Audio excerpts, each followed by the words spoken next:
चलिए आज हम लोग देखेंगे पुत्र वियोग। चैप्टर का नाम क्या है? पुत्र वियोग, है ना। पुत्र वियोग जो शीर्षक है, इस चैप्टर के लेखक कौन? सुभद्रा कुमारी चौहान। सुभद्रा कुमारी चौहान, इनका जन्म हुआ था 16 अगस्त 1904 ईस्वी में और निधन हुआ था 15 फरवरी 1948 बसंत पंचमी के दिन। बसंत पंचमी के दिन कब हुआ था? तो कैसे हुआ था? तो नागपुर से जबलपुर जब जा रहे थे तो रास्ता में दुर्घटनावश, रास्ता में क्या? दुर्घटनावश इनका निधन हुआ था। रास्ता में कब? दुर्घटनावश, है ना। और इनका जन्म जो स्थान था, कौन स्थान? जन्म स्थान, तो जन्म स्थान निहालपुर। कहा? निहालपुर, इलाहाबाद, कौन प्रदेश? उत्तर प्रदेश, अर्थात यूपी, है ना। माता का नाम श्रीमती धीराज कुंवर। माता का नाम क्या? श्रीमती धीराज कुंवर, है ना। अब पिता का नाम था ठाकुर रामनाथ सिंह। ठाकुर रामनाथ सिंह। और पति यानी कहने का मतलब पति, है ना। पति का नाम था ठाकुर लक्ष्मण सिंह चौहान। ठाकुर लक्ष्मण सिंह क्या? चौहान, है ना। ठाकुर लक्ष्मण सिंह चौहान। देखिए इनके जो कृतियां जो लिखे थे, यानी रचनाएं जो लिखे थे, जो निम्न है जो इस प्रकार। पहला लिखे थे क्या? मुकुल। क्या लिखे थे? मुकुल कब प्रकाशित हुआ था? 1930 में। 1900 त्रिधारा, त्रिधारा। उसके बाद लिखे थे बिखरे मोती, बिखरे। अगला लिखे थे सभा खेल। इन सभी के रचनाकार कौन थे? तो सुभद्रा कुमारी चौहान, है ना। और देखिए इन किताबों में, सारा किताब में से एक किताब जिसका नाम था मुकुल, कौची? मुकुल पर उन्हें एक माने साहित्य सम्मान सम्मेलन में एक पुरस्कार मिला था जिसका नाम था कौची? शेक्सपियर पुरस्कार। कौन पुरस्कार से सम्मानित किया गया था? शेक्सपियर पुरस्कार से उन्हें सम्मानित किया गया था। एक बार लेखक परिचय गौर से फिर देख लेंगे। पुत्र वियोग शीर्षक के लेखक सुभद्रा कुमारी चौहान। इनका सुभद्रा कुमारी चौहान का जन्म कब हुआ? 16 अगस्त 1904 ईस्वी में। और निधन कब हुआ? तब 15 फरवरी 1948 बसंत पंचमी के दिन। कब हुआ? कैसे हुआ था? तो नागपुर से जबलपुर के रास्ता में, माने रास्ता में जब जा रहे थे तो दुर्घटना बस उनका क्या हो गया था? निधन हो गया था। जन्म स्थान निहालपुर का इलाहाबाद, कौन प्रदेश में? उत्तर प्रदेश में। इनके माता का नाम क्या? श्रीमती धीराज कुंवर। माता का नाम श्रीमती कौन? धीराज कुमार। और पिता का नाम ठाकुर रामनाथ सिंह, रामनाथ है। और सुभद्रा कुमारी चौहान के पति का नाम था क्या? ठाकुर लक्ष्मण सिंह चौहान। ठाकुर लक्ष्मण सिंह चौहान, है ना। चलो अब इनकी कृतियां जो है निम्न है जो इस प्रकार है। जैसे हमको पूछेगा, हम लोग को पूछेगा कि मुकुल किनके द्वारा लिखा गया है, या पूछेगा त्रिधारा किनके द्वारा? सुभद्रा कुमारी चौहान। बिखरे मोती किनके द्वारा लिखा गया है? सुभद्रा कुमारी चौहान। सभा खेल किनके द्वारा? तो पूछेगा कि निम्न में से किस पुस्तक पर, निम्न में से किस पुस्तक पर सुभद्रा कुमारी चौहान को शेक्सपियर पुरस्कार से सम्मानित किया गया था? तो कौची? मुकुल पर। अब मुकुल जो पुस्तक माने किताब रचनाएं हैं वह कब प्रकाशित हुए? तो 1930 में। 1930 में, है ना। देखिए यह था लेखक परिचय। तो लेखक परिचय हम लोग को बहुत जरूरी है ना। तो लेखक परिचय के बाद हम चलते हैं कौची? चैप्टर में। क्या चलते हैं? चैप्टर में। तो चैप्टर के नाम है क्या? पुत्र वियोग। पुत्र एक अपने बेटों को खोया खिलौना से संबोधित करते हुए कहते हैं कि आज दिशाएं हंसती है, उल्लास विश्व पर छाया, मेरा खोया हुआ खिलौना अब तक मेरे पास ना आया। यानी माँ कहती कि मेरा खोया हुआ खिलौना जो है खो गया है। आज विश्व में उत्साह है, उमंग है, दसों दिलासाओं में, है ना, उमंग है, लेकिन मेरे मन में उमंग नहीं है क्योंकि मेरा बेटा क्या हो गया है? खो गया है।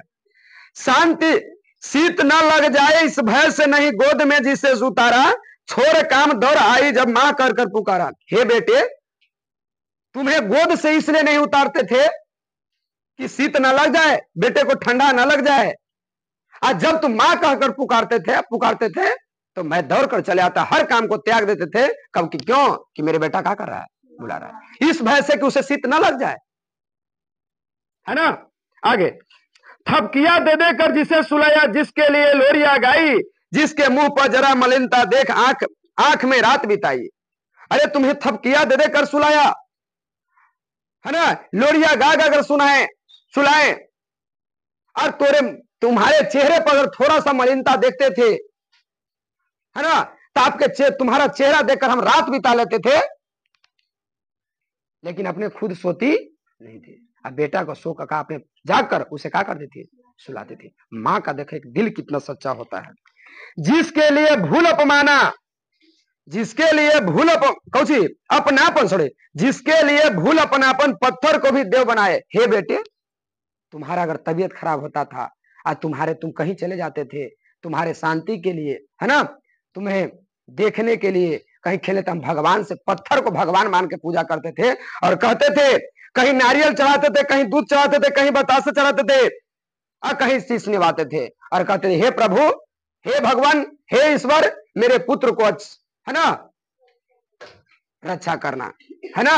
आगे फिर भी कहता, फिर सुनिए, फिर भी कोई कुछ ना कह सका, छीन ही गया खिलौना मेरा, मैं एहसास विश्व बैठा ही रह उठ गया छौना मेरा। अरे विश्व में सारा लोग रह गए, अपना थे वो भी रह गए, फिर भी कोई कुछ ना कर सका। हे बेटे, तुम्हें कोई कुछ बचा, हमारा बेटा जो है, मेरा छौना जो है क्या छीन गया, लेकिन कोई विश्व कुछ आपको बचा नहीं सकता। कहते हैं, तरप रहे हैं बेकल प्राणे, है ना, मुझको पल भर के शांति नहीं है, वह खोया हुआ धन पा सकूं ना पा सकूंगी, इसके कुछ भी भ्रांति नहीं है। तरप रहा है, माँ का प्राण जो विकल तरप रहा है, किसके लिए, बेटे के लिए। मुझे पल भर के लिए शांति नहीं, माँ को पल भर की शांति, सारा विश्व खुशियां मना रही, लेकिन माँ को शांति नहीं है, दिल को शांति मिलने वाला नहीं है। वो खोया हुआ धन ना पा सकूं, ये जान रही है माँ कि जो खो गए उसको पा सकते नहीं है कभी, इसमें कुछ भी भ्रांति, इससे कुछ मिलने वाला नहीं है। फिर भी रोता ही रहता है हम, फिर भी रोता ही रहता है, नहीं मानता है मन मेरा, बड़ा जटिल निरस लगता है सुना सुना जीवन मेरा। फिर भी रोता रहता है दिल बेटे, है ना, माँ को कह रहे, माँ कह रही अपने बेटे को, ये रोता रहता दिल, यह दिल मेरा मानता उनता नहीं है, दिल नहीं आता, बड़ा जटिल निरस लगता है, एकदम निराश मेरा दिल लगता है, निराश में रहता है। सब हंसते हैं, लेकिन मेरे चेहरे पर कभी हंसी नहीं है, मेरे चेहरे पर कभी हंसी नहीं है। जी से लगाकर प्यार से कुछ छोड़े नहीं है, सुना सुना जीवन मेरा लग रहा है, सारा जीवन व्यर्थ है, बेकार है। लोग हंस रहे, लेकिन हमारे चेहरा पर कभी हंसे उसे हमारा जीवन व्यर्थ बेकार लगता है।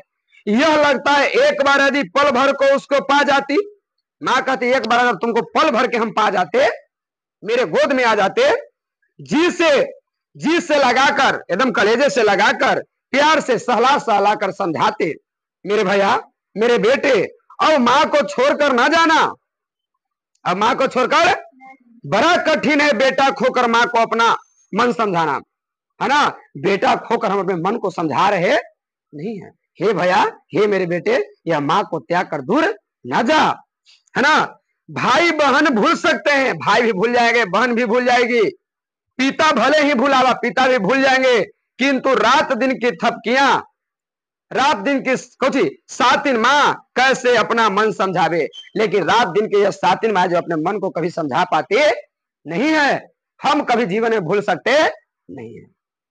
एक बात आप गांव घर देखे, समाज में देखे होंगे कि पुत्र खोने का माँ का दर्द भी देखे होंगे, किस माँ को लोग कुछ भी समझाते हैं, माँ का दुख दो समय होता है, एक बेटा या बेटी को खोना, एक पति को खोना। उस समय भी नहीं होता, जब पति खोते उतना भी दुख नहीं होता, उस समय जब समझ जाते हैं कि हमारा एक बाल बच्चा, वो हमारा जीवन क्या कर लेगा, पार लेगा। लेकिन बेटा जब खोना, जब माँ, उस माँ को याद आता है, जब जब वो रोती है, उसे कोई समझा पाती नहीं। यही था पुत्र कौची वियोग, पुत्र वियोग। देखिए इससे कुछ क्वेश्चन है जो देखेंगे। कहता है कवित्रियां का खिलौना क्या है, तो कवित्रियां का खिलौना उसका खोया हुआ क्या है, बेटा है ना।